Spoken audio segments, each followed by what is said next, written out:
It's time for Milberger's Gardening, South Texas. Live from Milberger's Landscaping and Nursery at 1604 in Bulverde Road. During the next 2 hours, our experts will help you with your gardening questions when you call 210-308-8867. That's 210-308-8867. Or come by Milberger's during the show and have your question answered in person. And now it's time for Milberger's Gardening, South Texas on 9:30 a.m. The Answer.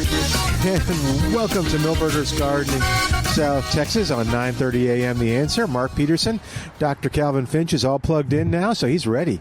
We are ready to take your gardening questions, whether you come in person on this beautiful Saturday afternoon, or you can call us at 210-308-8867. What's wrong? Where's Mark's name tag? Oh, I don't know. In case we forget, what is it? I know exactly where it is. Oh, it's in your car? It's in my car, yes. Oh, it's under repair. No, yeah. Our best people are working on it right now. There's a bag of brackets and screws sitting on top of the platform and name, waiting for me to do it. And our best people are working on it right now. Our best people. All right, 210-308-8867, or come by Milberger's at 1604 and Bulverde Road. Guess who I saw here earlier, kind of beating the crowd and doing some shopping? Parker and family. Oh, really? Parker is a friendly pup. Yeah. Parker kind of gave me a couple sniffs and then said, okay, he's okay. And it's at the point that Parker decided that I was okay, he was just all over. Parker's what, a golden lab, you think? I think so. A yellow lab. Yellow lab, there you go. I don't think there's any golden retriever in it. Was he? Did he come to see the cyclamen? There's a few. Yes, there's a few more. He was pushing a little basket with cyclamen in it, and he could have brought a semi-truck because there's a million of them. I don't think he's licensed to drive a semi-truck. I mean, he can drive a smaller vehicle for a dog. Oh, he could do it. Way to go, Parker. We have faith in you. All right, 210-308-8867. All right.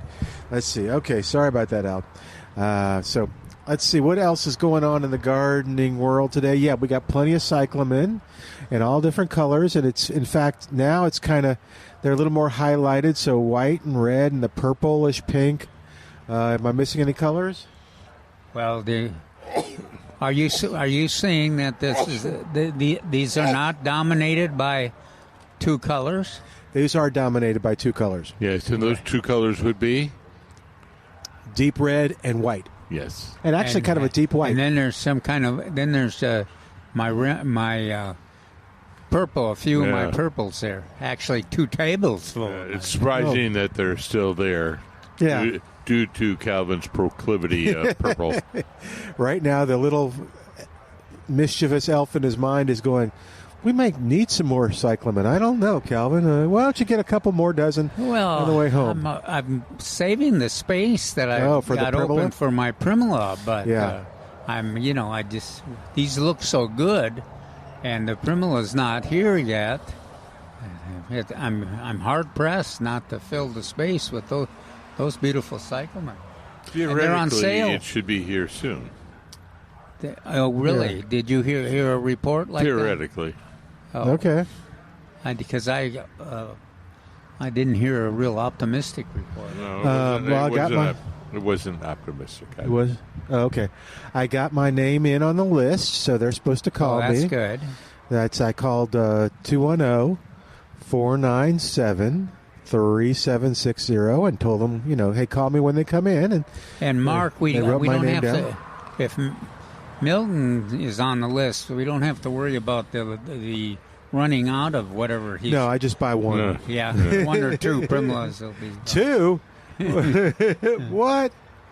Oh, speaking of having 2, and so do you want to report for Milton's garden?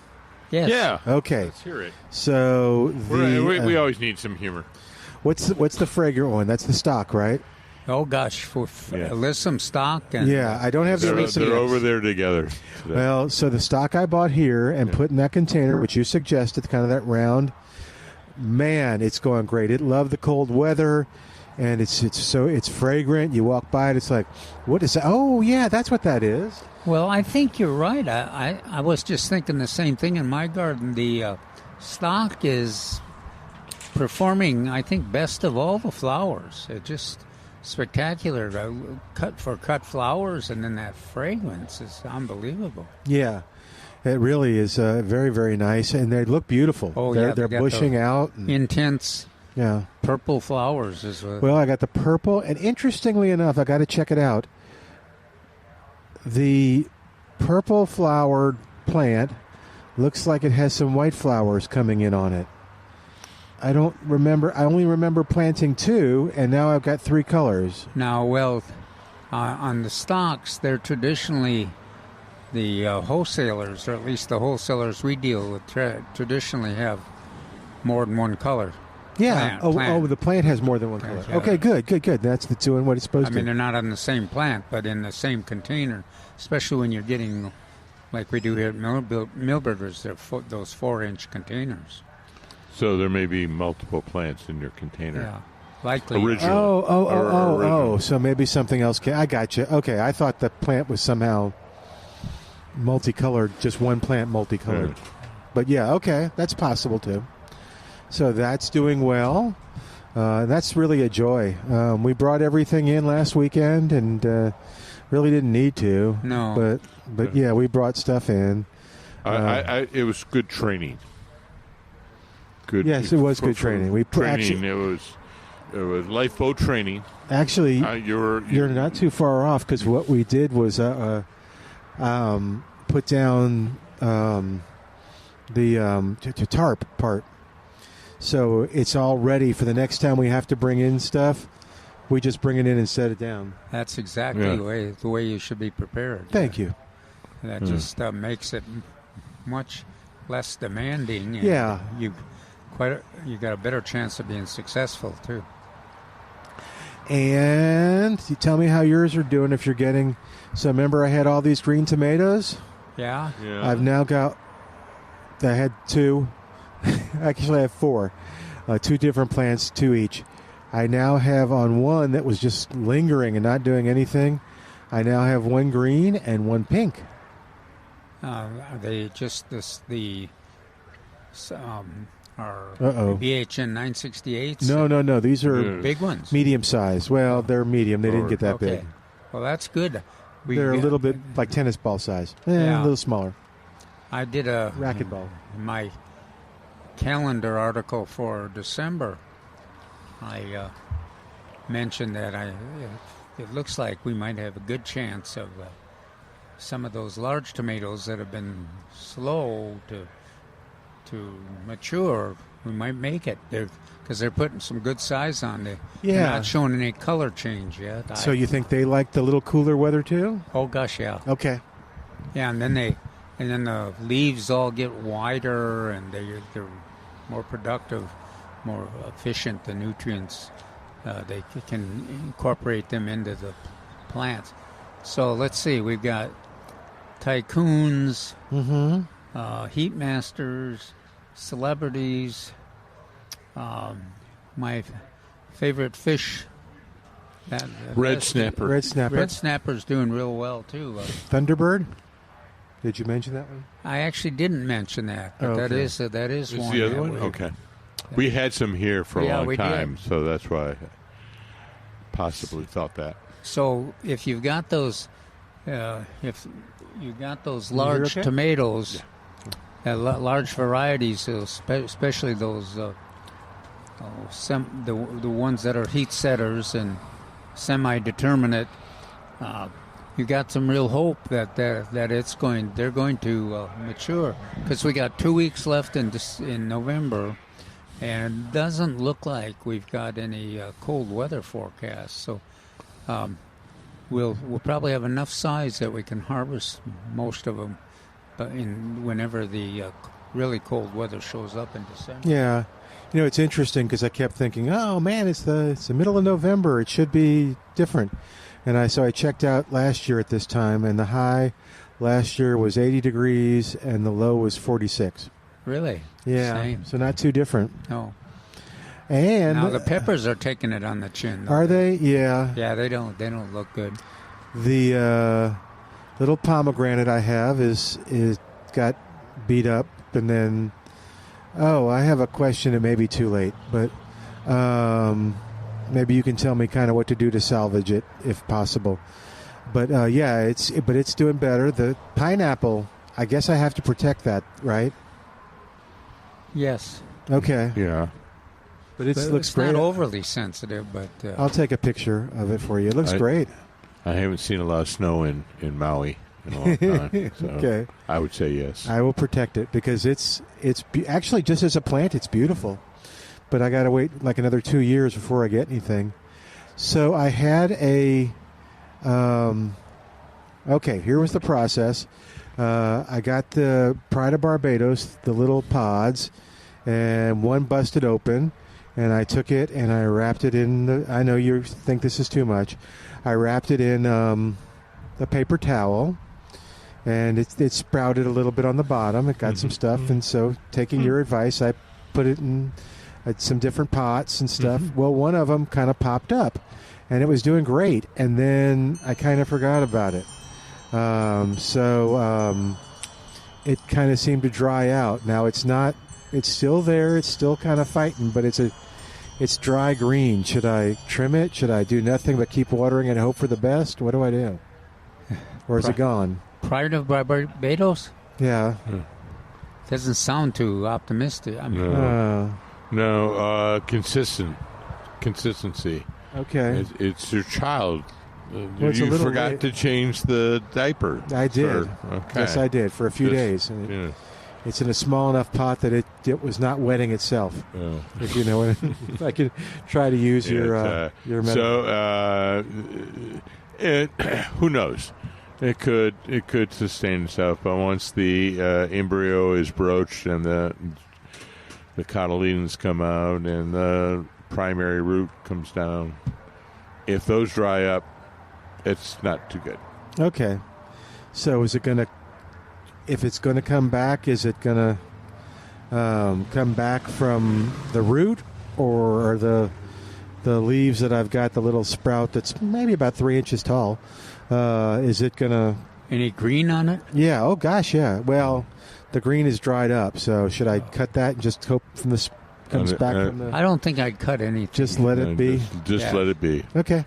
Because if you got any kind of remnant of healthy growth there, that's where you'll have to rely on it to come out of. Okay.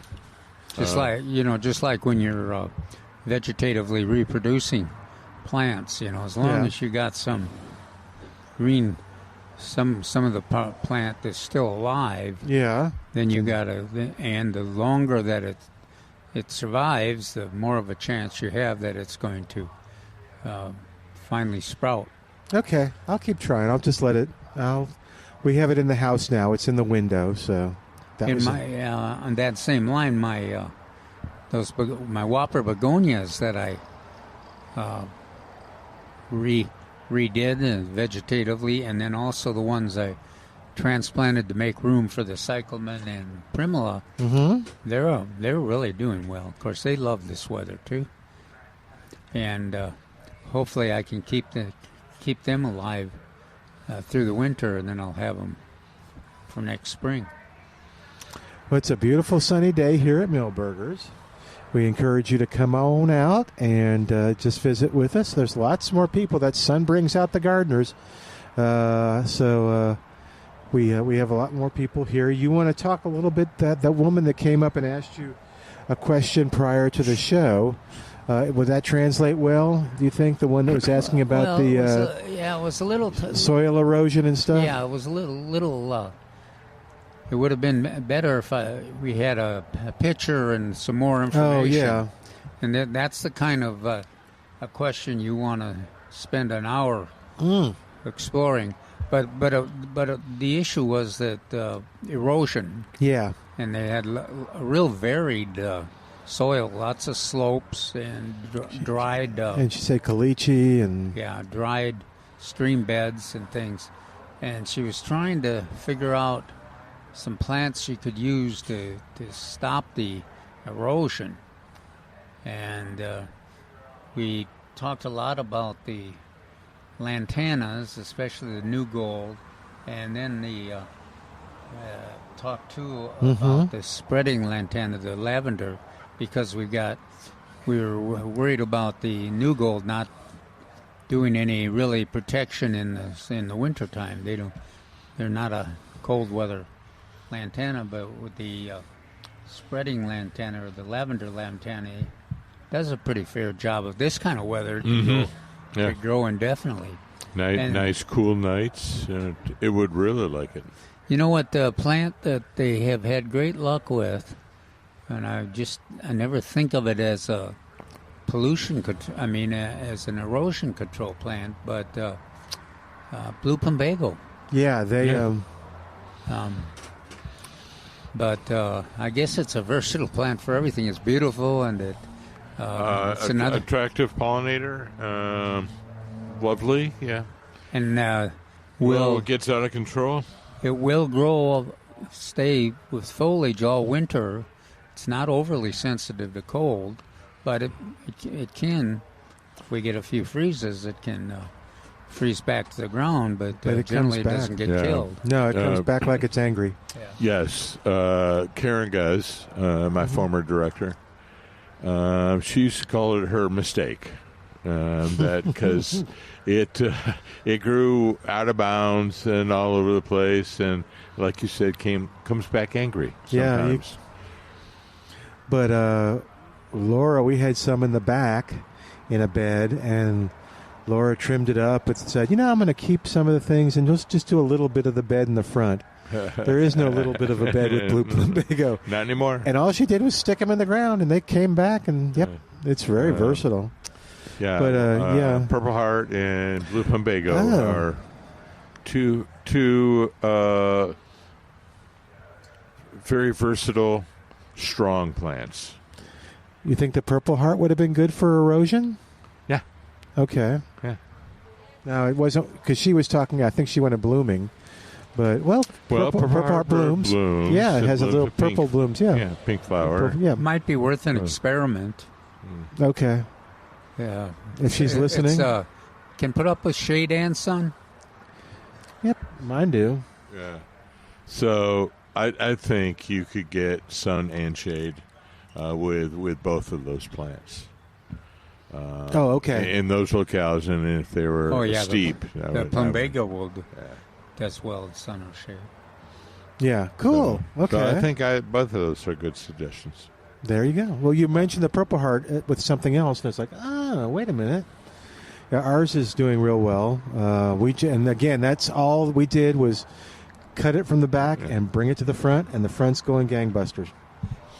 I didn't bring up any. I mentioned the general category once, but I didn't bring up the like Asian jasmine and Dwarf Ruellia has potential. That's those though. If they were going to be useful, you'd have to explore what the soil situation and the slopes and. Yeah, I'm guessing because it sounded like the creek bed ran behind her home or through her home, like through her backyard. Not actually through her home. But I've had good luck, and I think a lot of other gardeners have had with Dwarf Ruellia. Yeah. Being a fill in the space without taking over the whole yard. And I'll tell you what else is doing well, and it's just the sweetest, prettiest looking little guy in a little flower pot that just came back, but I'll tell you in a minute. 210-308-8867. It's a tease. Well, will just drive us crazy. I know it will. That's the purpose. 210-308-8867. Give us a call. Be a part of the show on 9:30 a.m. The Answer. And welcome back to Milberger's Gardening, South Texas. I think that's an American Beauty over there. Oh, where? Butterfly over there in the New Gold Lantana. Okay, I'll have to wait till it comes out. I don't kind of the middle. Oh, is it kind of deep in there too? I see a wing flapping back and forth. Or orange, round orange. Yeah, there we go. Oh, cool. See, Milberger's is Butterfly Central. Oh gosh, yes. All right, So 210-308-8867 or come on by Millburgers at 1604 on Bulverde Road, and you can ask your gardening question in person like Calvin was talking about. Sometimes that helps to see a picture or something like that. So plus you'll be helping out our audience when you come on the air either way. And zinnias were the sweet little flowers that are coming up again in the second generation, third generation? Yep, second generation. Yeah. Yeah, I had some questions on in one of my columns in gardening questions. They had that second generation come up. Yeah. And they said they were amazed by the blooms, the attractiveness, but the pollinators were just still flocking in there, and they said, well, cool. Could we collect more of those seeds and plant them next year? Well, you sure can. Yeah. Yes, you certainly can, and I highly encourage it over in the Southtown Gardens in our area. People have asked me that. And, the flower heads were a little bit smaller. I will agree. But the colors were more intense. Really? Maybe so. Yeah. Well, I didn't have as many pastel ones. I had more solid dark colors. Yeah, I would say that was second. But the flower heads were a tad smaller. They were a little bit bigger than a quarter. Mine are before they were real big and real tall. Yeah, right. These are not the real big tall ones. The Dreamland zinnias that we have out there, they have that really dense, large, and usually the colors are really more intense in the originals. Yeah, so that's what caught my eye. Yeah, I would agree. Yeah. The parent, when they reseed, they get those parent materials, so they get all different sizes, different colors. Some of them are not as dense, but I kind of agree with that gardener that wrote me that they like the reseeded ones for the nectar even more than the regular. Oh, you think? ones. That's interesting. I don't know. I don't. It'd be hard to measure that, but it would not be unusual for parent hybrids to have more nectar than to have the compact, tight flowered original production. Although it is just the Dreamland zinnia is pretty effective in attracting the pollinators, even the hummingbirds. But I think the parents are at least as that second generation are at least as effective in providing nectar. So anyhow, so that's happening too, and I have a weird question, so I'm going to come back to it. Another one? Another weird question. Now, that was just a weird comment. But I can't handle too many of these. It's okay. No, you're going to like this one. Okay. But the other one, I'm just scared. a comment. No, don't be scared. It's going to be okay. Is the Sinisa around town are blooming. If you drive up and down Bulverde Road, wow. They are putting on a show. I had a little spitting and sputtering last night from the rain. Oh, did you? Yeah, we had something too. That was weird. I didn't have any. You didn't have any? No. I went to water the plants this morning, and they were like, okay, so the grass was dry, but the plants were wet. The soil was wet where it was like, what? Yeah, I had the same experience. It's like, where is it? It's like, well, was it rain or was it just dew or what was the deal? And the street was a little wet, too. Yeah. So I don't know what it was, but they got watered again. That's kind of funny that you mentioned that. I'm glad you did, because I thought it was just me, like I'm going insane here. That you've been there a long time. If good. the Sinizos are blooming, yes, that means we can expect some rain. Maybe? Well, according to the this is a Sinisa, lead-in. This is a lead-in for you. What's that? I know. According to the Sinisa, yes, and according to the National Weather Service, let's see, where is it? 30 and 40%. Yeah, 40% on Wednesday night. When? No, I'm sorry. Actually, let's go with Wednesday. Is 40% chance of showers. Okay. Wednesday night is chance of showers and thunderstorms. Let's see, chance of precipitation 70%. Oh, wow. Thursday 70%, Wow. 40% Thursday night. All right. Yeah. Similar temperatures Yeah. that we've been having? Let's 60s see. and 80s? I think the lowest I saw, let's see, I'll look real quick over until Tuesday. The highs are in the upper to mid 80s, and the lows are in the 60s. Yeah. Upper 60s, lower 70s. So that'll be nice. Yeah. And the weird question I have is, okay, so I wanted to empty out the rain bucket, my rain barrel. Yeah.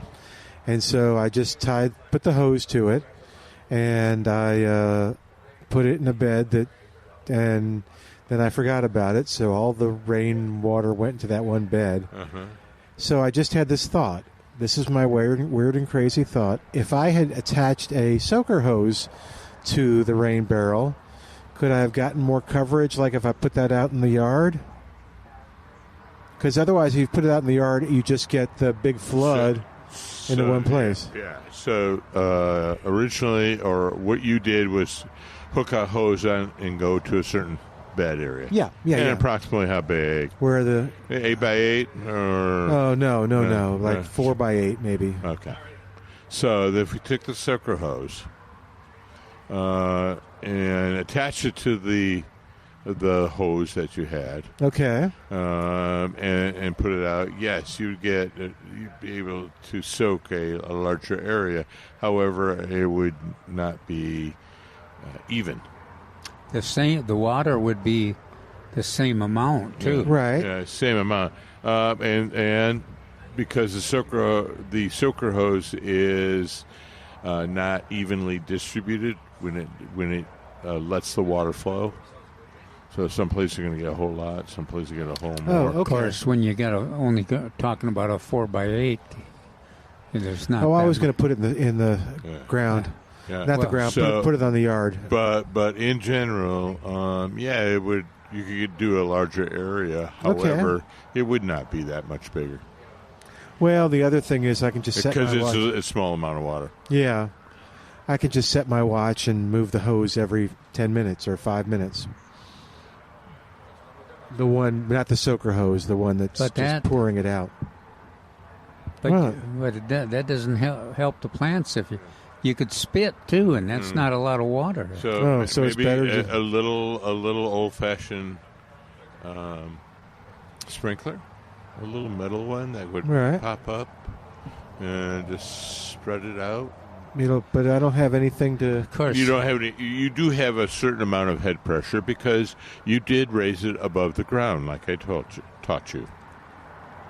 So the rain barrel is off the ground, approximately 9 to 12 inches off the ground, with a couple of cinder blocks. No, but I can do that.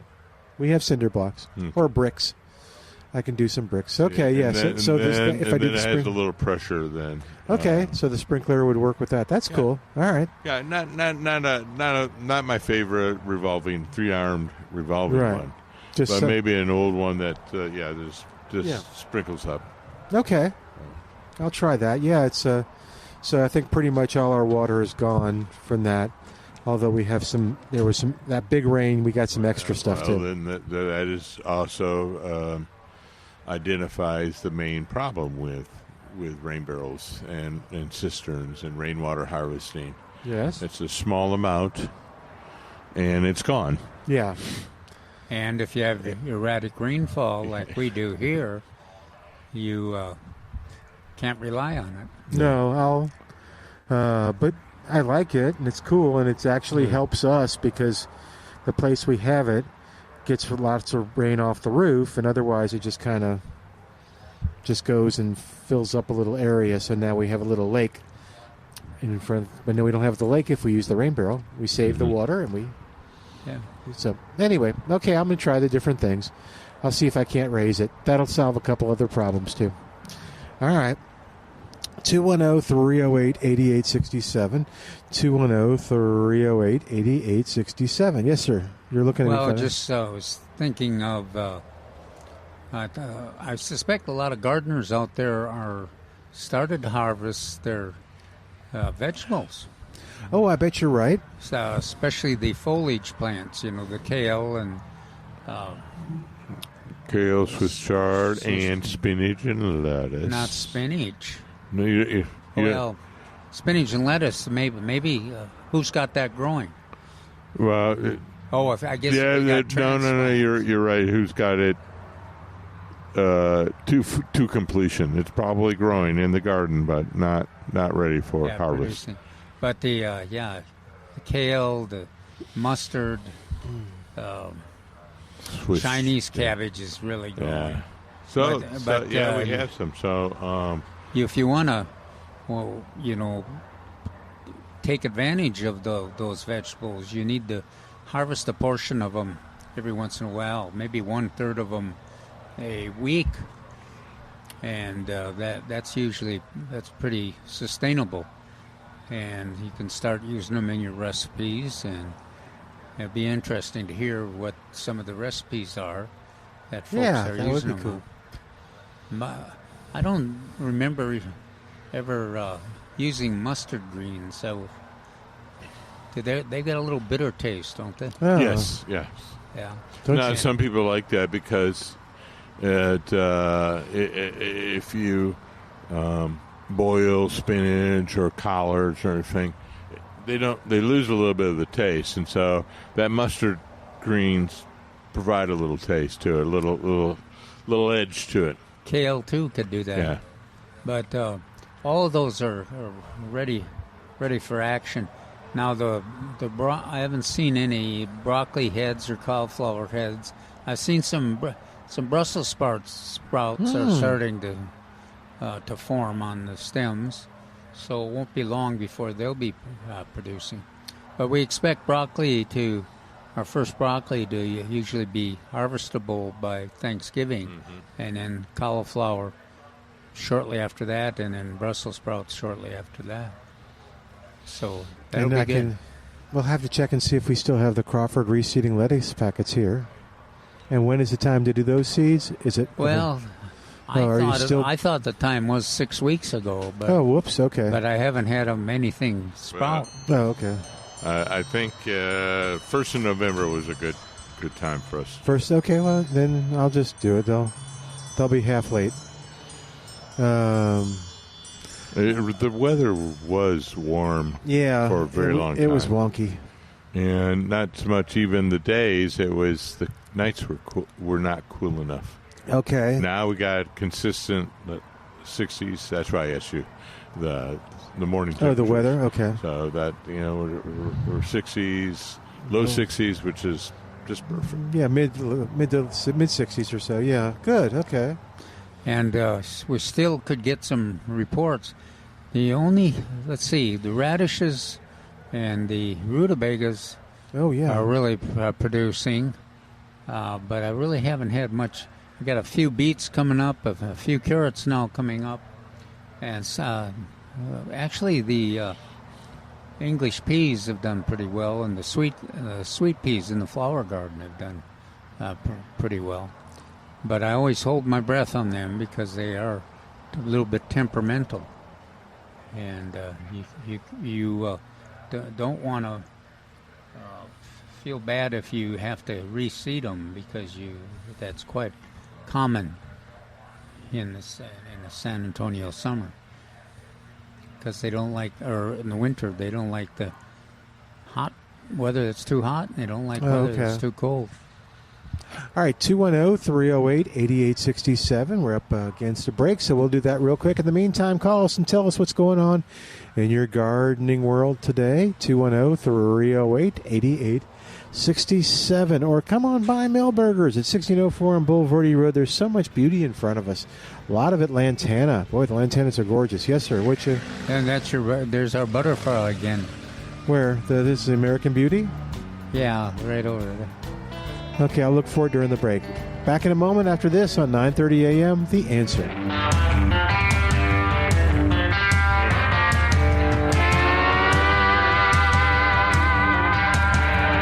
Welcome back to Millburgers Gardening, South Texas on 9:30 a.m. The Answer, 210-308-8867. Do you want to talk a little bit about your article in the paper today? Or do you want to wait? Yeah, it's a report on the monarch butterflies. We related the information we got from Lulu and her students. Yay, Lulu. Yay, students. Yeah, they had good luck with the monarchs laying eggs on their milkweed, and then they lost the luck when the wasps came through and harvested all the monarchs. They were able to watch the process, and of course these are third graders and fifth graders, and they were very disappointed. They were attempting to protect their caterpillars and weren't successful at it. But then Lulu says that they became resigned to the fact, or showed some understanding. I hope she's not just being overly optimistic that this is part of nature. Yeah, okay. And these caterpillars are subject to predation by the wasps, and in this case, they were. And so that's the article's about that. The article also is about our new class schedule for the spring. We've got classes scheduled in New Braunfels, here at Milberger's, and then over there at the medical center area. And we didn't put it in the article because we just got it scheduled after the article was written. But our friends in Floresville too we've gone ahead and scheduled. So those classes. Oh, and then we've got. I guess we haven't mentioned it in the article, but we are planning on having our tomato classes. What is early spring tomato class, potting up tomatoes. There you go. For the rodeo tomatoes, they become available too early to put them in the garden, so we rely on a potting up process, and we talk a lot about the spring gardening, and then so those will be scheduled in February, and then the monarch and milkweed classes will be started in March, and they'll continue into April and end in early May. And then let's see, we talk about the pollinators and that same thing with the remnant the zinnias and nectar sources. Then that the expectation is that the monarchs that are still here, which we've seen some right here at Milberger's, they'll be heading south, and most of them should be gone by the end of the month. Hopefully they'll be heading south. Yeah. So that's always an issue. Always to want them to get on the road, so they can make it to the wintering area near Mexico City before the bad weather shows up, and they have a problem surviving because of the cold weather. You should try to capture some here, put them in your Volkswagen, and take them down to Mexico. Now you sound like in the old days those quite a few people that develop a real affection for and a sympathy for the monarchs. And if he took his beetle, he could blend in. Just when you get to your destination, just open up your windows and those monarchs are so bossy. Are they really? Are they a bossy butterfly? Yeah, they're unpredictable and bossy. Oh, then forget them. Yeah. But you never bring that you're up. right. It's the first time I've heard they're bossy. A lot of gardeners. Well, that can't be true. You read Monica's book and some of the other books. She said they were bossy?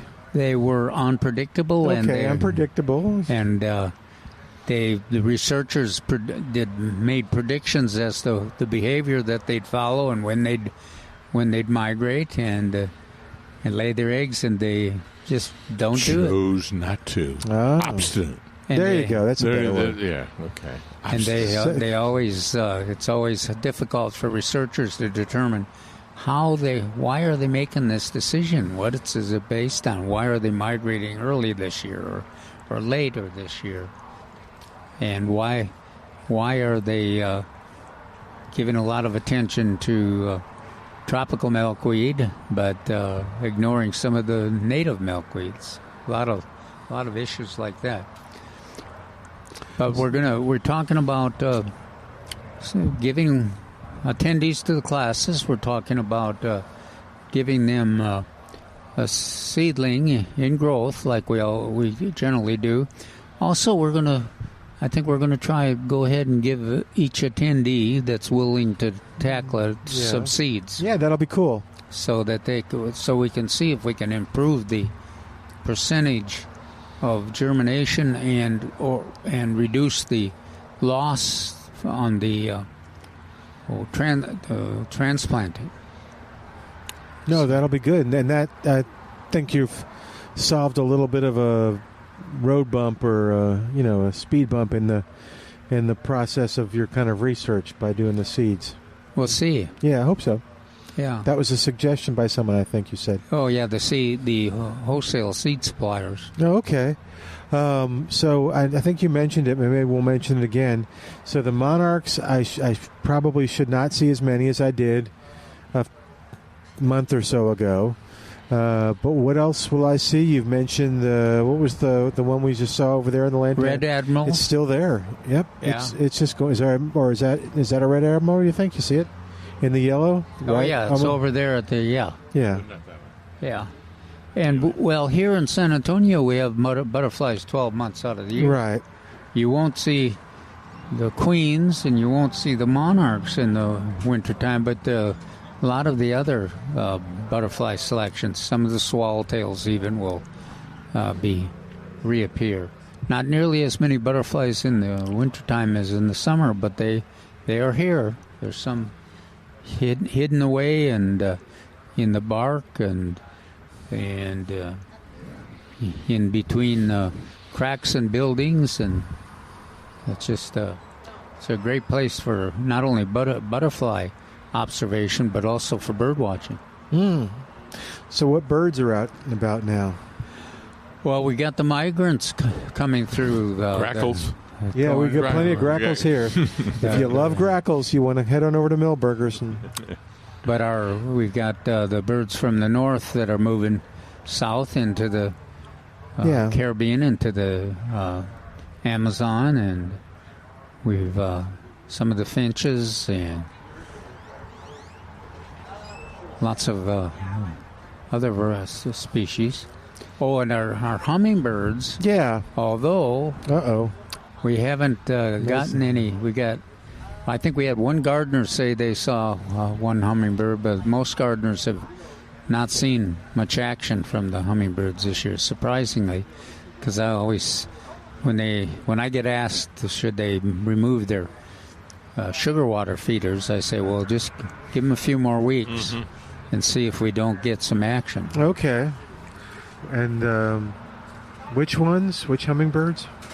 Well, the black-chin hummingbirds are the ones that are resident here. Plus, we see a lot of movement from other areas, and then the ruby throats, and then the rufous hummingbirds too.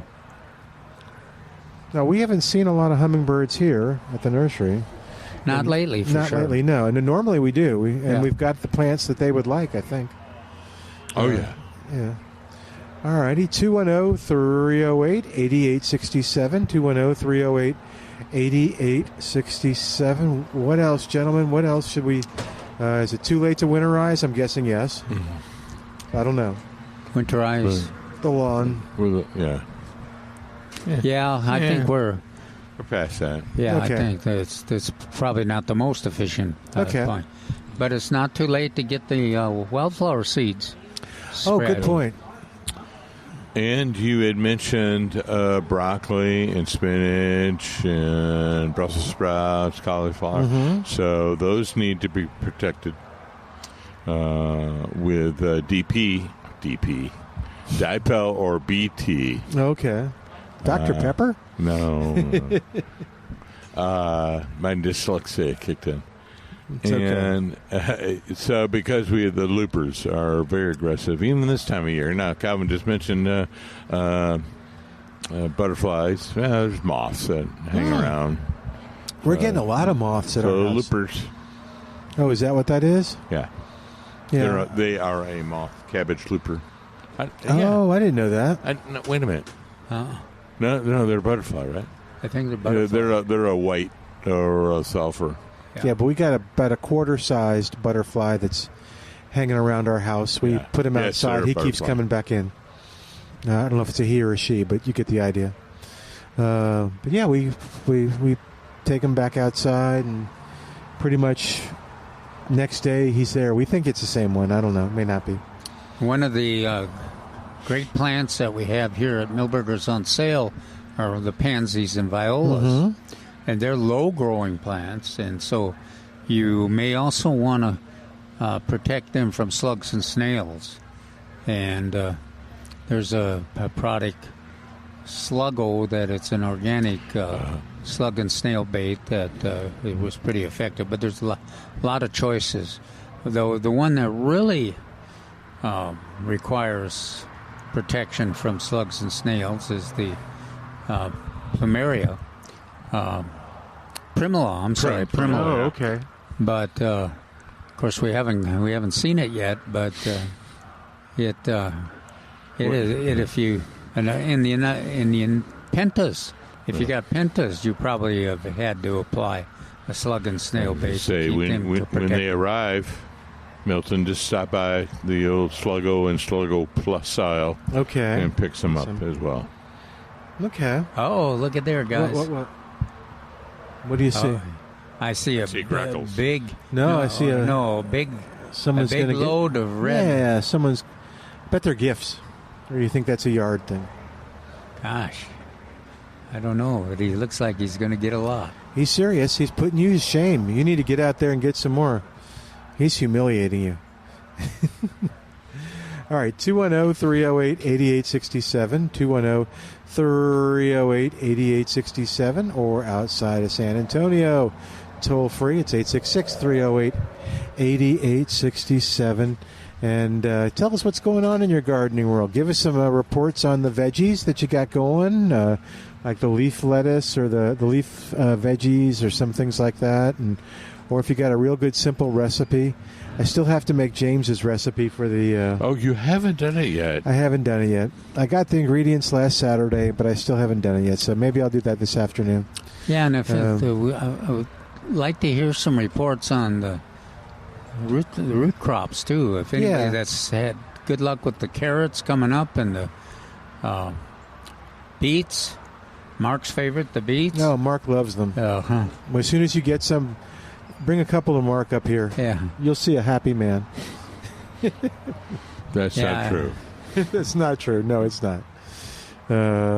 Something happened to Mark with beets as a child. And he was traumatized. Rutabagas. Come on, people. Rutabaga lovers. Oh, the rutabagas are really, at least mine are really growing strong. You think Michigan Burt grows rutabagas? No. You don't grow them in Michigan? No. Oh. No. That's not a staff person over there. Maybe he's just moving them. Parsnips and kale. Okay. Or potatoes. So yeah. The staple of life for us. Okay. Bert, you'll have to give us a gardening report.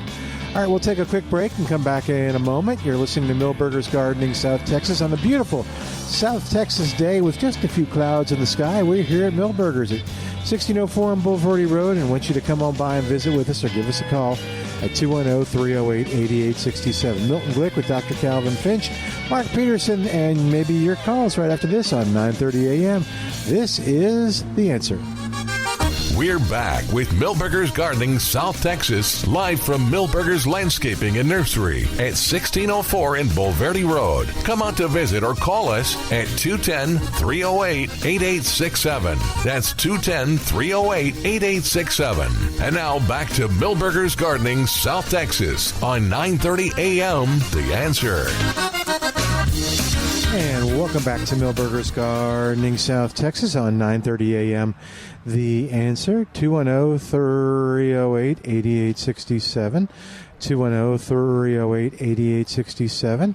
And if I'm running around and I am milbergernursery.com, if I go over here under Sales and Events, I do see something that says Calvin Finch classes. So let's see if it's on the website too. Additional Calvin Finch classes in San Antonio. So maybe Saturday, March 22nd. Is that the old ones or the new ones? I bet it's the new ones. Are you hearing this? Yeah, I'm trying to remember. Oh, okay. Oh, I guess I could look in the paper. Yeah, I was going to say, I just grabbed the newspaper saying... Yeah, but I think it's the new ones. Oh. If not, they'll be on there. Milberger's the March 21st. Oh, okay. So Saturday the 21st? Yeah. Okay. And then Comel County is on May 2nd. And okay. Dreamland is the 28th. Okay. We will get them taken care of. 210-308-8867. 210-308-8867. Also on there is a lot of the sale items. And let's see if there's always some great stuff. The pansies are on sale, violas, the snapdragons, they're 4 for $5. The cyclamen, we mentioned that, are 4 for $24. And fall specials, this is kind of cool, the fall decor and stuff. If you come here while supplies last, what's that? And and right next to the door to that is the closeout specials. Uh-huh. So a lot of hot summer stuff is closing out at ridiculous prices. Mm-hmm. Come on down. It's like 50% off, like those beautiful bougainvilleas in front of us. It's ridiculous. It is. But, it's your advantage. And citrus. You were at a plant giveaway this morning. The Bare Branches Alliance. Oh, yeah. Okay. They were in another place. And the River City and Chicho's produce companies. We were down there on Laredo and giving away free trees, and a free hose, 25-foot hose. Cool. And a bag of mulch. where was that? This is down on Laredo Street at Chicho's Produce, Chicho Boys Produce.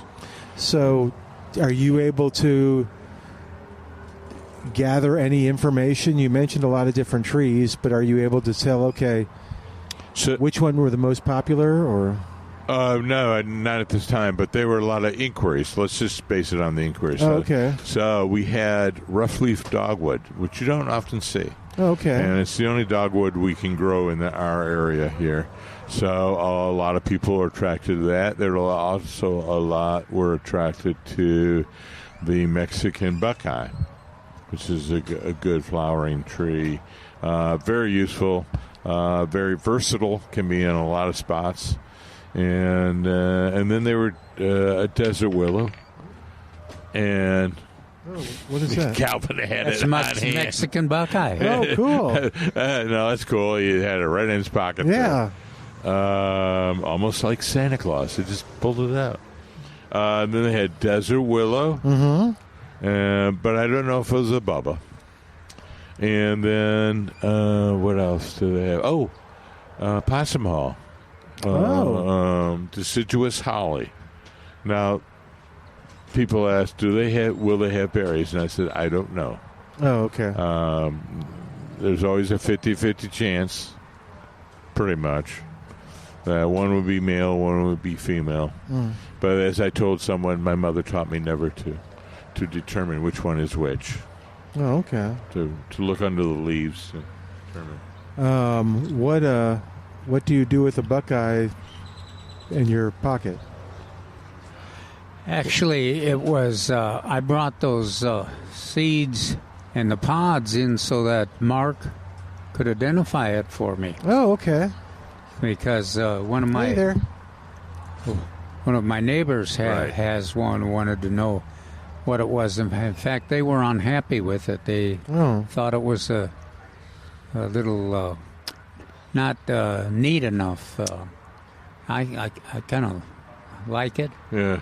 It is versatile in the way that it can grow at lots of different sites, but also a bush or a single tree. Now, if you want a single tree, you will have to do some pruning on it over its lifetime to keep it into a single tree trunk. And it's not a small. Yeah. It's must have been 15, 18 feet tall. Mm-hmm. That's about right. That's about maximum. So can he do anything with those like I did with my poinciana, but more successfully? You mean grow those? Yeah. Yes, absolutely. Okay. They're fairly easy to grow. Okay. Are you going to try? Huh? You going to try? No. Okay. The one that I've got, it's my neighbor. So. Oh, but it's in your pocket. I don't know. You have to give it back to your neighbor? I bet your neighbor has lots of them. What?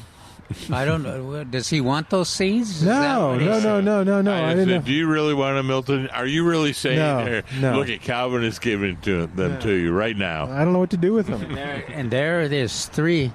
There are always three seeds. Three-lobed. Now I feel bad. Does your neighbor want them? No, he doesn't want. No, he's got a tree that's 18 feet tall that's loaded with. Okay, and you don't want them, right? Yeah. Do you want them? And the no, I neighbor don't want doesn't them. like them. Okay, I'll try to do something with them. Thank you. Okay. Whew. Thank you. You're a better person for that. Am I? Okay. I'm just helping Calvin out. Mark my words. Yes. It'll still be in his pocket for. That's right. If I wear this shirt again, you'll have to ask me. Dang, the bucket. Oh, yeah, they're still in my pocket. It's like me and my sign. You and your what? Me and my you sign. and your sign. Yes, it'll still be in the car. Oh, it reminds best me people of are working on this. So what should I do? Should I scarify them? Should I soak them? No, well, I think maybe soaking would help. Okay, so like soaking for a night, overnight. Overnight. Oh, cool. Okay, it's exciting. Okay, I can do that. Yeah, I can't remember everything on those. Okay, I know there has to be some stratification, scarification. So it could be as simple as just soaking them. Okay, I'm going to try just soaking them. We'll see what happens. All right, at least that'll get them out of my pocket. 210-308-8867. 210-308-8867. Yes, sir. What's that? I'm sorry. Remember? To finish up on that, did you give the number out? Yes, I did. Okay. So that's Bare Branches Alliance was the entity giving that in conjunction with River City Produce and the Chicho Boys Produce. If you want more events like this or knowledge where they're giving out trees, just go to the Bear. That's BEAXAR.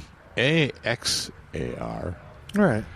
Branches Alliance website. Okay. And look under the events tab, and it'll tell you where they're giving out to their trees and what trees. Cool. They had large shade trees. They had chinkapin oak and bur oak. Okay. how did they select that? I mean, some of those are pretty odd. Yeah. It was some of them were donated, and some of them were purchased through a grant. So yes, they were different than we usually give out. And I like them. Those are nice selections. You have brought this organization's name up before. Tell us a little bit about them and what their mission is. It is a 501c3, and they collect grants and donations. And their real purpose, have a unique purpose, is they do tree planting and provide tree adoptions. But they are also into collecting data. Okay. Not only here, but nationally. So what they're looking at is areas through socioeconomic layers and also heat island. Satellite, and they're kind of meshing them all together and identifying those neighborhoods and those parts of town which really could use trees. Gotcha. And so they use a lot of computer work on that, so they're a little different in that regards. But how do they? I don't ever see their literature or their articles. Well, they're still developing their marketing on that. So. As I mentioned, or as related to the computer, a lot of it is social networking and using computers, and not necessarily the old ways where you and I would do. It's got brochures here and there, or what else? Events, I guess. Cool, and they're online, I'm sure. Yes. So, well, you can look. Yes, please. Yes. Let's help James out at 210. Thank you for that, Mark. 210-308-8867. 210-308-8867. Hey there, James. What's going on? Hey, I got two reports. I was driving down the farm to market heading into town, and along the way, King Ranch has a big grass farm here, and they've got some miso planted out at the end of the drive. Cool. And they're screaming, like you said. Aren't they, though? They're nice, yeah. And then there was some across the road where there's some houses, and theirs are screaming as well. So maybe there is rain coming, or maybe there was rain. But what I want to ask is, I've wondered about this lately. Bougainvillea, I've always grown it as a hanging basket on the patio because it does well for me. But if I see them, if people have them planted, especially down south here, in the ground and as perennials, and they get rather large and they're showy. So my question is on bougainvillea, are they like a crepe myrtle where there's different sizes, or is there just one size, and if you plant them in the ground, they just grow larger?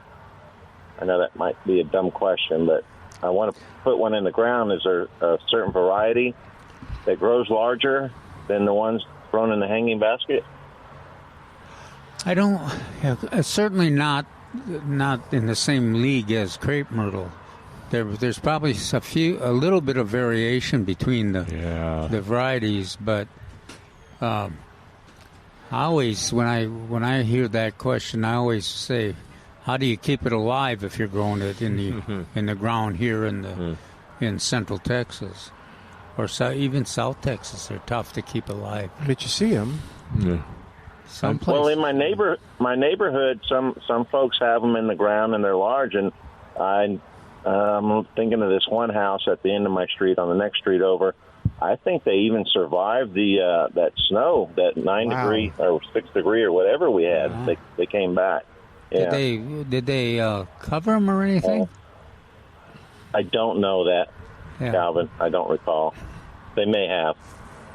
Well, a plant expert told me one time that the parentage of the bougainvilleas that we see is pretty limited. I think he told me it was like 2 different strains that almost all our bougainvilleas come from. So there's not that diversity. There's like over 150 crepe myrtles, different sizes and species and colors. There's not that with the bougainvilleas. It's limited on the colors and limited on the sizes, I want to say. Of course, if you go south of the border, then you see lots of... Well, yeah, then they're as big as this house. The bougainvillea would be as big as the porch here at Milton. Right. Okay, so not anything, because from what I remember, I didn't buy one this year, but normally when I pick them up for hanging baskets, they just say bougainvillea and maybe a color. So the rule of thumb that I was always taught with the bougainvilleas is don't pamper them. Do not overwater. Do not fertilize. And, I've killed one before. Yes, too much care. Yeah. But and it's always a challenge on the cold weather. Right. Right. Okay, second thing is my BHN 968. Is that the door cherry surprise, the one in the ground? Yep. I was real nervous on Tuesday morning when I got up right before 7. Checked the weather station. I hit my weather station said 33.6, and the sun was not up yet. It was fixing to come up, but it survived. And I don't know if that triggered them, but they were green, and now they're going to orange, so that's a good thing. Wow, that's cool. Yeah. Good for you. Okay, I was just curious about the bougainvillea because I want to put one in the ground, but I want it to grow large, and I didn't know if there was something I needed to look for. Well, here's a trick that a lot of people have done: is they put it in a pot, but taken the bottom out, and then sunk the pot into the ground. So that would restrict the root growth and go along with this not pampering it. And so it wouldn't get as large. It would be more manageable. Now, it's in a pot in the ground, which means you can't move it during cold weather. But some people have done that. So, but if I want it to grow large, that's my goal. Yeah. Definitely just straight into the ground, out of the pot. Yeah. They will grow larger in the ground. If they're fertilized, well, then they're going to grow more leaves, more vegetated growth. And now, I've seen some really big ones in, what do you call those? Open areas in between the walls of buildings. Okay. Yeah, so they're sheltered enough there that they have some. So you might be able to find that kind of a location. And that neighbor you talked about, James, that has successfully kept his alive, there might be some key there in how he's planted it to manage the survive it, keep it from dying in that cold weather. Gotcha. Okay, I'll just pick one up next spring, plant it in the ground, maybe a place where it gets a little protection, and just see what happens. Well, do you have some protection right now? Because they are on sale. You don't have to wait till spring. That's true. They're on sale. Yeah, but I'm trying not to drag in as many plants into the workshop this way as I normally. Yeah, they would be a bit thorny. Yes. Okay. All right. Yeah. Thank you, James. All right. Thank you, James. Always good talking to you. 2-0. And yeah, call tomorrow and give us a Vitex report. I'm losing all my leaves. All right, David, hang on the line a second. I want to give you all the time we can, so don't go anywhere. We're going to come back and talk to you at 210-308-8867. More of Milberger's Gardening South Texas coming up on 9:30 a.m. This is The Answer. And welcome back to Milberger's Gardening South Texas on 9:30 a.m. The Answer. Let's go right to David, who's waited for us for a while. Thank you, David, for waiting. What's going on, sir? Well, probably about 3 years ago, I went to Douglas King Seed Company. I bought some in there. I think it's called Mission Bermuda. It's a winter rye type grass, and I planted it, and it did really well. Well, that's probably been about like I said, 3 years ago. But I had some left over, and I wanted to do the same thing again this year. So I tilled up not tilled up, but I raked up the soil really well, got rid of all the grass, and just got it down to dirt. And I, sowed it in, raked it in. I've been watering it every day. It's been going to go 2 weeks starting tomorrow. And I just don't have a whole lot of grass coming up. I guess seed goes bad, or is it been too hot? Or, somebody say it's too hot. Well, tell us again what the seed was. Called, I think it's called not Mission Bermuda. It's a winter rye they have. It is made for winter rye. It's a winter rye grass. Okay, well that's why, because I had heard you say Bermuda, and of course Bermuda has to be like it loves 90 to 100, 150. That's what Bermuda likes. But I wouldn't be surprised that it was a combination of both, of the heat. And the seed is pretty old. Yeah. Yeah, So I put it down pretty heavy. I bought one of those bags. It was a pretty good sized bag. I think it was like a 50-pound bag or something like that. But it was all winterized. It's got that. It looks like the seed. It's got that longer. It's like a long seed. You know, it's got long. But anyway, I put it down a little extra on there, and I covered it just with the weight of a rake, just barely covered it. I've been watering it every day, about maybe 5 minutes a zone for the area, just to keep the soil kind of damp a little bit, kind of moist. And some's come up, but other bit hasn't. So I'm thinking I got to go back, buy some fresh seed, and kind of just rake it in. And how long has it been? He said about get 2 weeks tomorrow. Huh? No. It's 2 weeks since he's applied it, but it's 3 years. Did you tell us? About 3 years old. Yep. Yeah. That's it. I wouldn't be surprised. I'd be inclined to give it a little more time, but it depends on how much the seed costs and everything. It might just be, if you're not saving a ton of money, then you go ahead and get the seed. And we've only had a few days of really true winter overseeding. Seeding. The nights haven't been bad. Yeah. But yeah, it's been a little warm. So you want clear. We had beautiful clear skies. Mm-hmm. We want down in the low 60s, and below 64 is usually the target. And we may have been just a little too hot. Yeah. Well, part of the problem I have right now is before I did this, I sprayed to kill. I cut the lawn as low as I can, and then I sprayed everything to kill the old grass weeds that were there.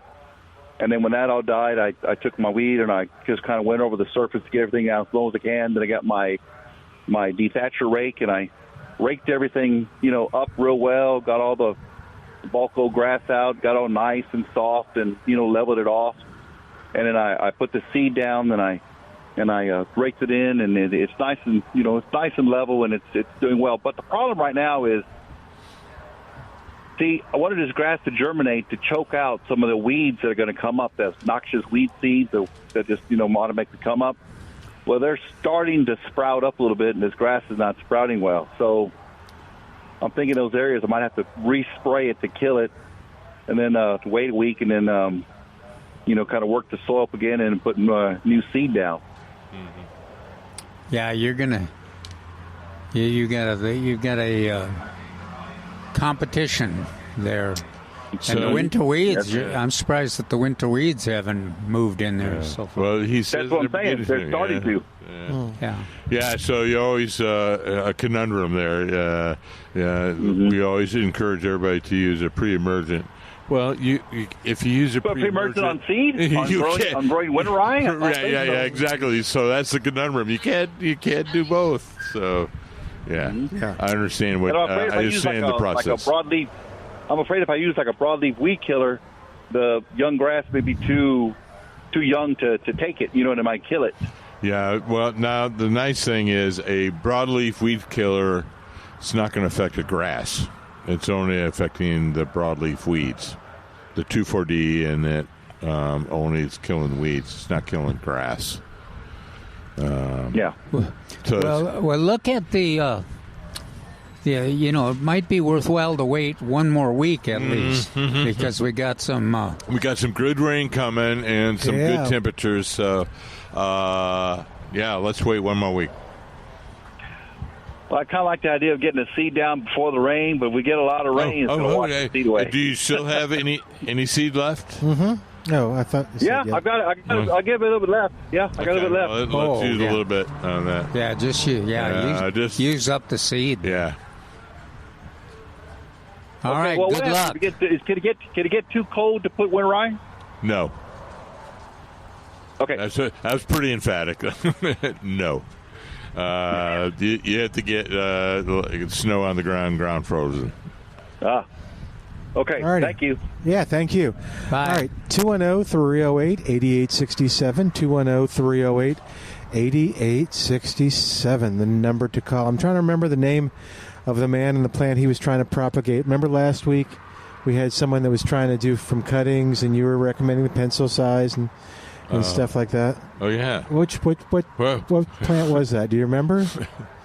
It's been a week. It's a native plant, and it wasn't desert willow, I don't think. Well, you think maybe? Yeah, I think maybe it was. Oh, okay. Either that, or it was something like a Yopon or something, a standard Yopon. Okay. Yeah, we need to hear from him and see if he's started it or not. Well, no, call tomorrow, and then I'll remember to look call up tomorrow. what I was supposed Don't call today. what I was supposed to do this week. Well, I don't think you were supposed to do anything. Well, no, I said I was going to review because I wasn't quite sure on the hardwood or softwood aspect of it, or semi. I thought it was going to be semi-hardwood, which means is you're getting the twigs, the material, scion material that you're going to get. You're getting it as close to the end as possible without getting the soft green stuff. So that's what I was thinking. And then whether or not the node goes into the ground or above the ground. Okay. 210-308-8867. Let's see what if he calls us tomorrow. So call us tomorrow and tell us. So Mark will give Mark yeah. Okay. Give him another. So I lent one of my books to somebody Mark. But it was mostly seeds. So I'll have to go look in another book I have, which I know I have, and talks about propagation by cuttings. Good deal. All right, 210-308-8867. Did you inspect some of the plants that we have out there yet? Yeah, we have a wide variety of plants out there. Yeah. These are transplants, and so these are the broccoli and the cabbage and the Brussels sprouts, as well as the foliage plants that we have. We have kale, bright lights, Swiss chard, which we like, and we have about five or six different lettuces out there. We still haven't got any spinach. No. So that should be coming, and it shouldn't be so long before we get our onions too. Yeah. Right. We're looking for it. What is today? Today's the 15th. Yeah. November 15th? Oh, 11/15? Yeah, we usually go 10/15. Right. And then we usually go about, 30 days. Start looking for those onions. Mid-November. Yeah, cool. All right, we'll have to... Well, you might want to, if you're a gardener out there and you've got some space in your vegetable garden, and haven't grown onions, you may want to do it. We'll probably get about eight different varieties. Some reds, some whites, and some yellows. I always like the red Creole and the 1015, but you got lots of different ones. They're very old ones, and I can't ever remember them. Yeah. But I'm going, here's an old standby. And the relatively low cost for a clump. You get a clump that generally is they're not a clump. They're like, what would you call that? They're all wrapped up into like a little bundles. A little bundle. Okay, there we go. Well, but that's if you got it's about 12 foot of row, even if you plant them every 4 inches. Yeah, tell everybody how to do that. That's what it's a little different than the other stuff we plant. Yeah, and if you, I always like to recommend that you plant them every 4 inches on the row. Just dig a trench, and then you can just lay them in there and just put the soil, so it's relatively easy to do. And then a little more difficult is you want to harvest 2 out of 3 in the row for green onions, so that you leave enough space that the third onion can get a whole, a full size, and they can get pretty big. If you give them the space and the fertilization, that's the key. The fertilization. That we like to side dress in the springtime. So, and that is that's not a bad idea for the winterizer too, because it's the onions can use nitrogen quickly, and they don't stay in place very long. In fact, they'll flop over for you and let you know when it's time to plant. To pick them. Cool. And usually before June 1st. So it's they're attractive in the garden, very productive, and useful. So you may want to prepare that soil for them. So when the onions do show up, that you can get some. When they come by, we'll talk more about them when they become available. But Calvin's right. Yeah, we like the Red Creole. We like a little bite. And there's another one that had a bite that we determined. I can't remember. Okay. Yeah, when they come through, I'll remember that. But yeah. And then we should be getting some spinach. Mm-hmm. Yep. That's a good time to plant spinach now. Plant that. But I like to plant that like three plants in an 8-foot row. You don't need to give it as much room as you do the broccoli. But you had an idea about 3 plants of spinach per person in the family. Yeah, It's kind of a nice rule of thumb. Because the spinach is the most popular foliar plant. And if you want to meet the needs of everybody, once they start growing, they need a lot of fertilizer too. You could, if you have 3 plants for every person in the family, you usually can have enough spinach for all your recipes and for your salads and everything. And pick, every 3rd week you could do a pretty good harvest. Yeah. Of the that's plant. pretty cool. Yeah. That's a good idea. Yeah, so we have a lot of stuff out there. We have transplants. Strawberries still? Yeah, we still have strawberries. Okay. Thank you.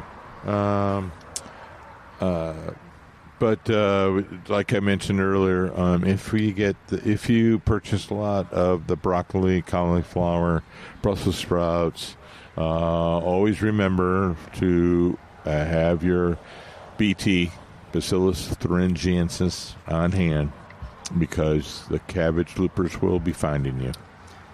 And I think what do we have? We have at least two varieties. We have 2 different types, 2 different products, both containing BT, but one is a Monterey and one is Captain Jack's, I believe. Is the name. So a little different formulations. Each brand claims they're better, but I don't know.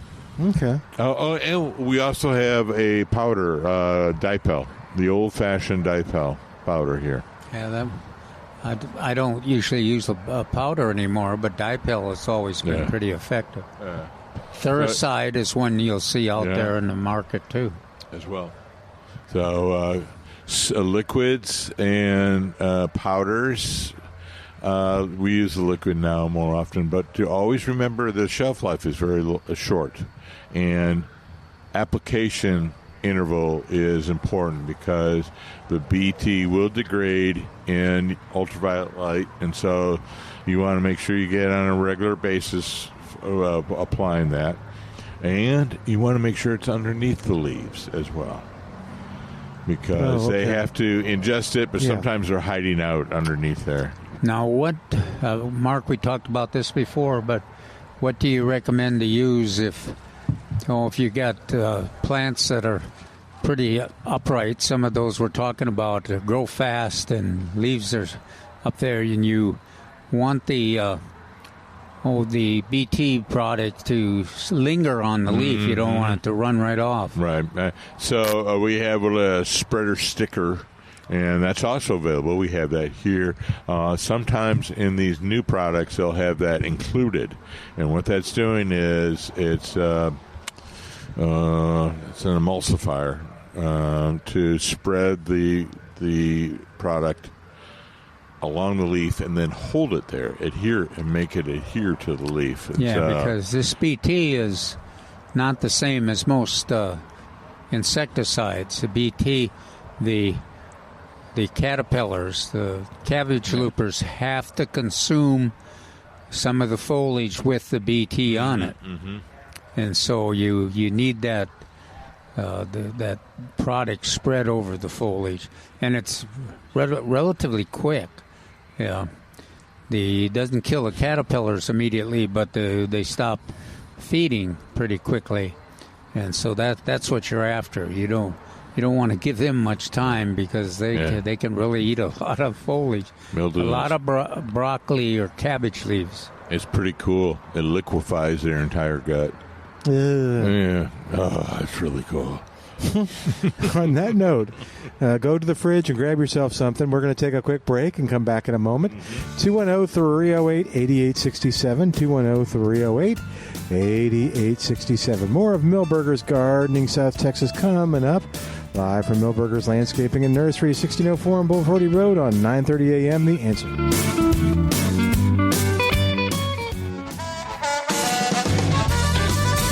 Welcome back to Milberger's Gardening South Texas on 9:30 a.m.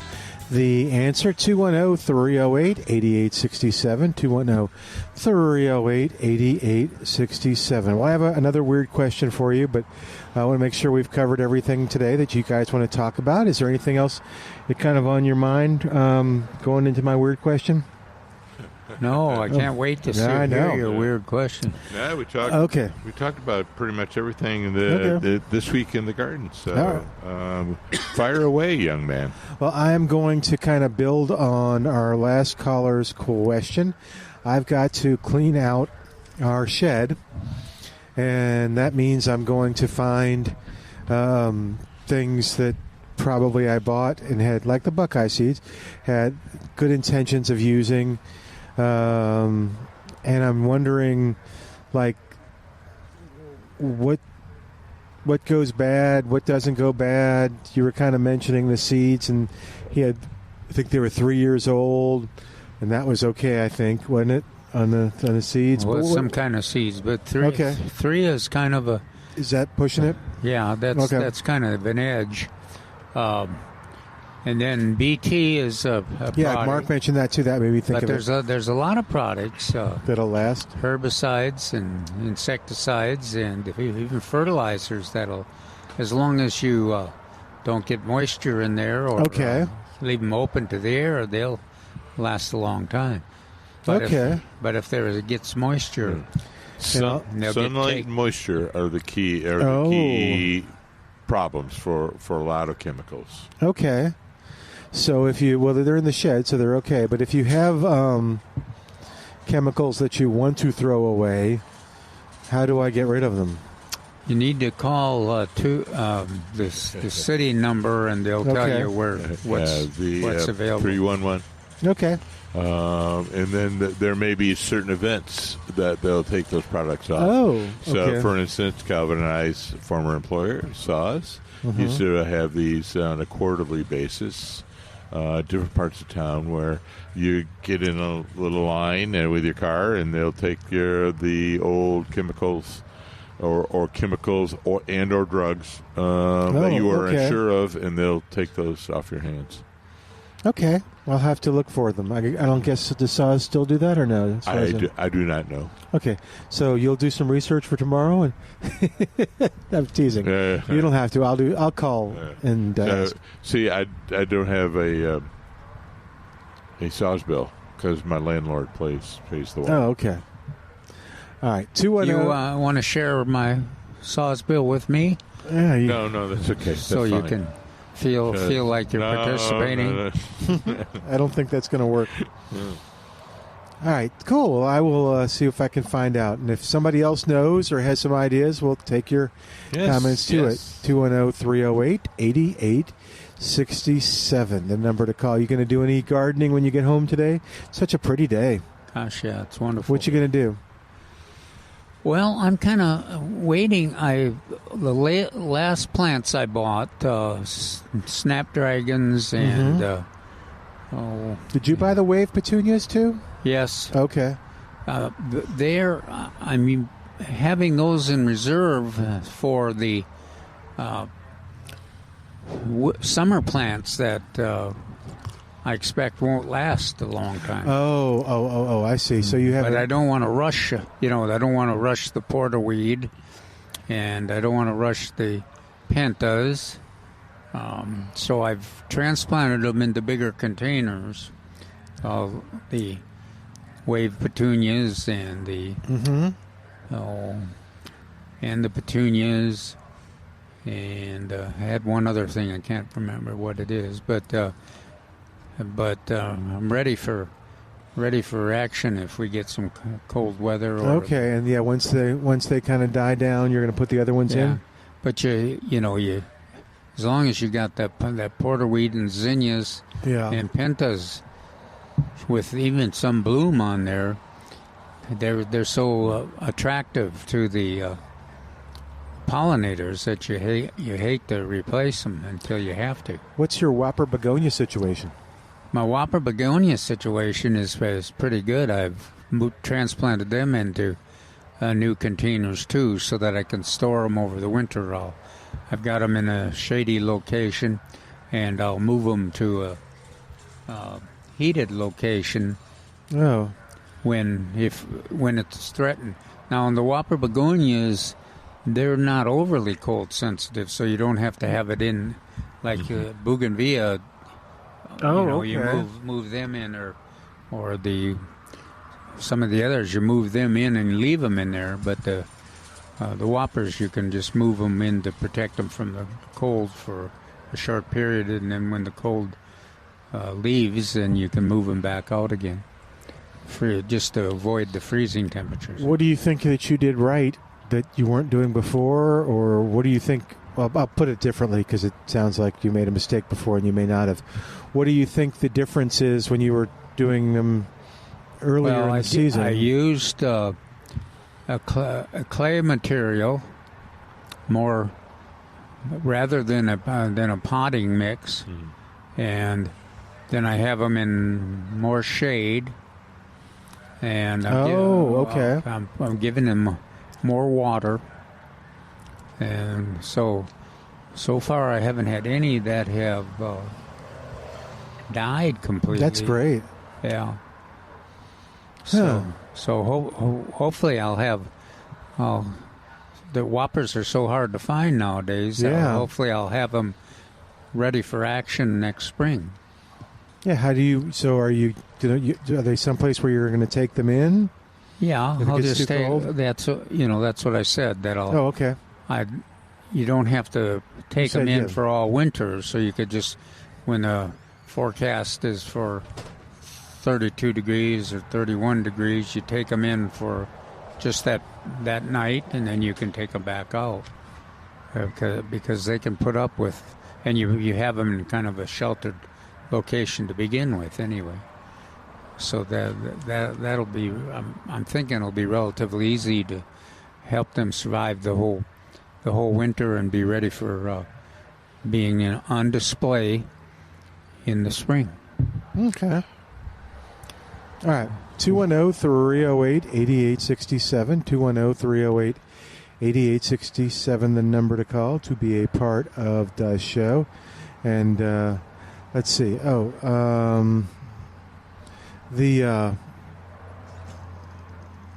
Yeah. Oh, okay. I'm just saying. Okay. The other question. You want to talk about the sales of November? Sure.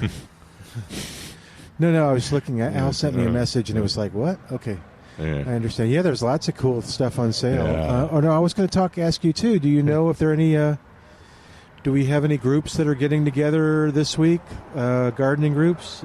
Is GVST? They already met, or GVST, the Essentials of Gardening, is on the third Monday of each month. Okay. Now there may be some issues with the Thanksgiving and everything. I don't know. Okay, let me look and see. Yeah, look and see on that one. Where do I go? GardeningVolunteers.org. Okay. Yes, I knew I'm you fine. knew. Yeah, well, I'm learning. That's okay. All right, keep talking. I'm sorry. Go ahead. So they'll have their Monday meeting, and that starts at 12 to 3 approximately. And generally they have 2 speakers. Sometimes they have 1 for the entire session. Yeah. And lots of goodies. Donations are urged. No, it is free, but donations are requested. So it's this Monday. Yeah.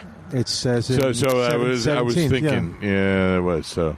But who does it say? Who is on the speaking docket? Haggard Ranch Prairie Restoration. Oh, Did I pronounce that right? could be. Okay. Is it somebody from Wild Seed, Native American Seed? Let's see. I'm looking to see who this doesn't. Does it not say who this? Oh, Miss Haggard will be speaking. No. Okay.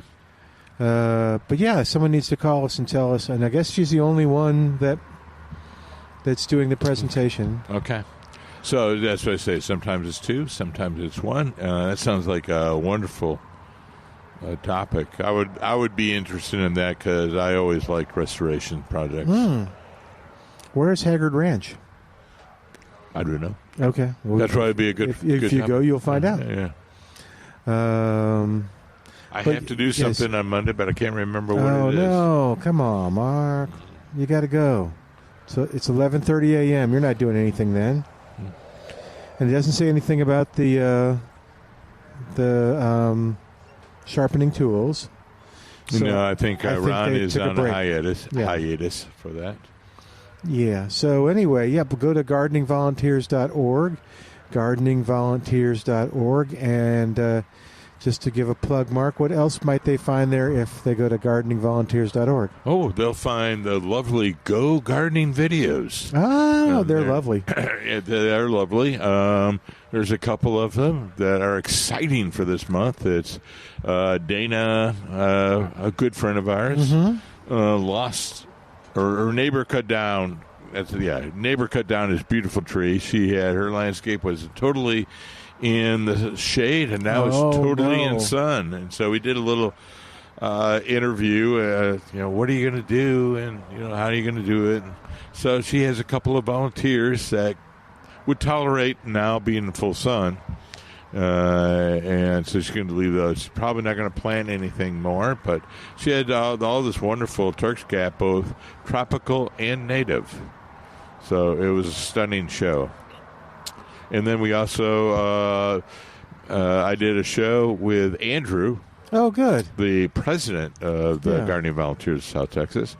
And we did a show on what to do during freeze events. So what preparation you should be doing. Okay. So that was great. So that if you go to Gardening Volunteers, it drops the first Friday of the month? First Friday of every month. This is the end of the season. Oh, okay. So there will be none is there for a November. cliffhanger? Sorry? Is there a cliffhanger? Y'all need to do a cliffhanger.